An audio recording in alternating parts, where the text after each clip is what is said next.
Today we're making cannellini bean and leek soup. First, you'll want to put olive oil in a pan over medium heat and then add your onions and your minced garlic. Once they start to become fragrant, then you can add your celery and your shallots. While those are cooking, you can thinly slice your leeks and make sure they're cleaned really well and then add them into your pan.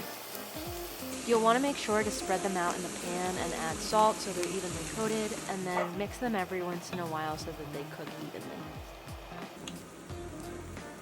This might seem like a strange addition to you, but the Dijon mustard in this really makes a difference. Then you'll just want to add a splash of white wine. You can use cooking wine or any white wine and deglaze the pan. Don't forget to add some salt and pepper before you mix it all in together. Now's when the magic starts to happen. As you mix all the flavors together and they start to smell really fragrant, you can get ready to add your beans, either cooked from a can or from dried, doesn't matter. Once you start mixing them together, you can change the texture by using a potato masher or grabbing your immersion blender. It's really up to you. I decided to leave the beans whole because we really wanted to eat them on top of our bread. As the flavors begin to melt together, you can grab any vegetables that you like. We chose spinach because it was what we had in the fridge, and we just let it wilt down.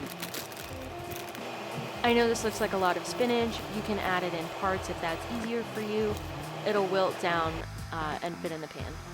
The last step here is to add vegetable stock, and you can really add however much vegetable stock you want in order to get the consistency of the soup that's right for you. You'll want to cover it and let it simmer for about 5 to 15 minutes. It really depends on how much time you have.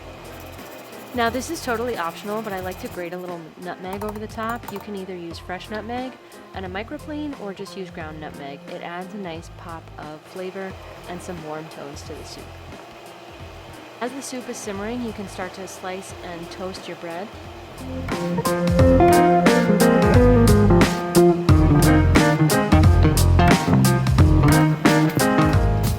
Don't forget to give it a little taste test and see how you like it.